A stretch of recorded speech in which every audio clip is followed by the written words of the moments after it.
তো গাইজ পুৱা একদম উঠি ললোঁ ঘৰত উঠি লোৱাৰ কাৰণটো হ'লে হাল্লা একদম মানে গৰু বিহু না আজি তো গৰু বিহুত আমাৰ ধুনীয়া এখন ফুটবল খেলা অনুষ্ঠিত হ'ব আমাৰ যুৱ দল ছাত্ৰ দল তো বলক যাই কিনে একদম ধুনীয়া বাৰ পোষ্ট ফুট পেলাগে বাঁহ চাগাত পেলাব না তো বলক যাই কিনে একদম কাম কৰি পেলাই অলপ কামখিনি কৰি ল'ব কৰি এতিয়া বৰ্তমান আমি আছোঁ খুটা পুত পেলাই আৰু খুটাৰ আয়োজন চলি আছে পুতি মেলি বাঁহ চাহ চাচি লওক তোমাৰ বাৰ পোষ্ট পুতা হৈ গ'ল বঢ়িয়াকৈ বঢ়িয়া খেলা অনুষ্ঠিত হ'ব আমাৰ কহিক আছে কেনা বঢ়িয়া বঢ়িয়া বিৰিয়ান আছে চন্দন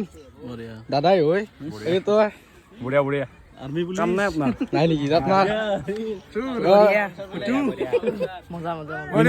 আৰু এইটো আমাৰ সম্পাদক খেলাৰ কেপ্টেইন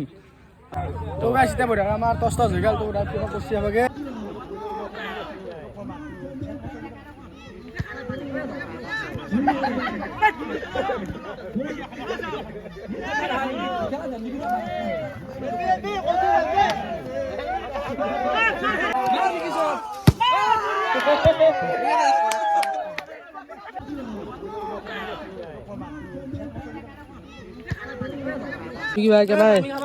মানে প্ৰস্তুত পুখুৰীত তুমি যাব লগা হৈছে বলান বাক লাগি মানে অনুভৱটো কেনে আপোনাৰ খেলা কিনে আজি মানে বৰষুণত খেলা যি পানীত সেই ভাল লাগছে আৰু কি ক'ম আপোনাৰ একদম অৱস্থাটো একদম হেৰি আনি গৈছে